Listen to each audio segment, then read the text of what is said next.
further away from each other. Today I want to respond to Stephen's Rationality Rules, his recent video called My Views on Morality. Two people moving further and further apart. Stephen and I have privately discussed morality at length and have some long-standing disagreements, and I thought it would be fruitful to make some of these discrepancies public. Two people moving further and further apart. Hey everybody, I'm Adam, and this is Think Club. So it seems like the custom is to apologize for my comedic and satirical intro. So let me just get that out of the way. I am dutifully sorry for making an entertaining intro that pokes some fun at some other YouTubers, but I watched this video that Cosmic Skeptic made that I thought was very, very interesting because, well, obviously there's some drama involved. Cosmic Skeptic is calling out Rationality Rules for a video that he made on morality. Now, Rationality Rules wants to say, like Sam Harris, that morality is objective, that science can verify the truth value of moral statements or moral values or ought claims. Now, this idea that morality is objective is rather contentious. Sam Harris wrote a book called The Moral Landscape,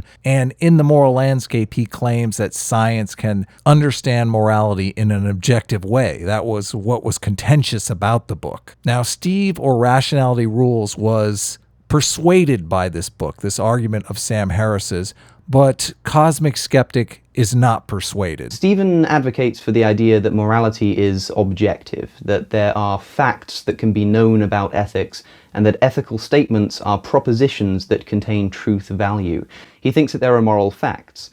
I've always maintained a non-cognitivist approach, believing that morality is entirely subjective and has no basis in analytical or empirical facts. David Hume is a philosopher that came up with the idea that we can't get ethics from mere facts, that we can't derive prescriptive moral values from descriptive truth claims about the natural world. It's called the is-ought problem, or Hume's guillotine, because it severs the connection between is statements and ought statements. Hume writes that you can say X is the case, Y is the case, Z is the case, and you can keep going, but you'll never arrive at an ought.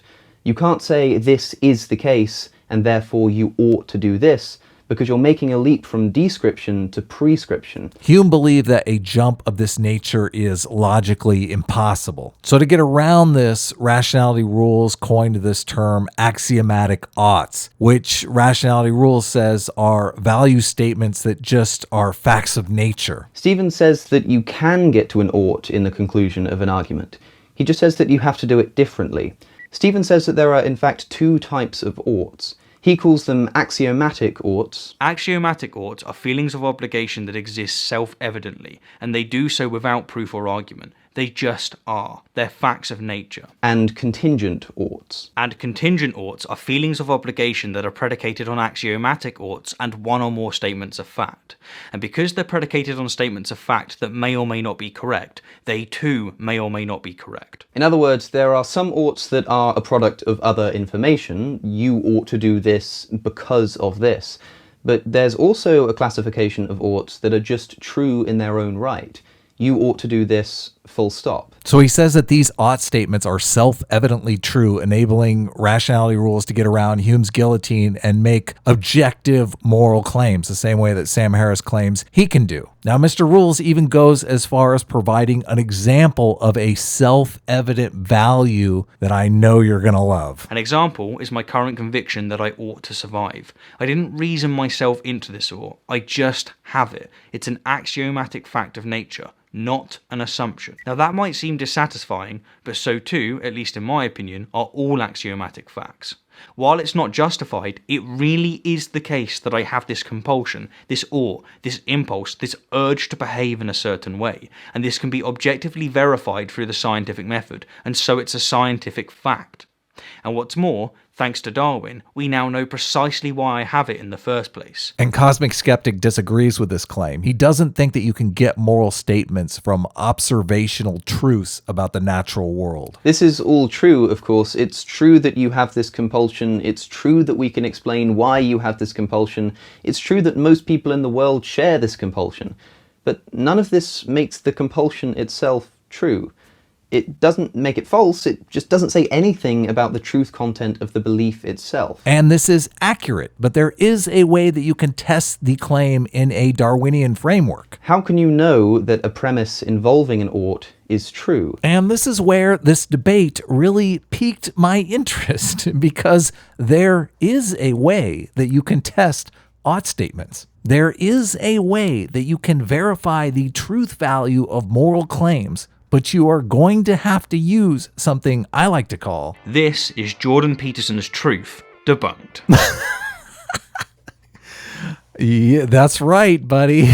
You're going to have to use metaphorical truth. A belief is literally false and metaphorically true if it is not factual, but if behaving as if it were factual results in an enhancement of one's fitness. This is why the definitions of truth start to become so important. It's like, is it truth as expressed in action?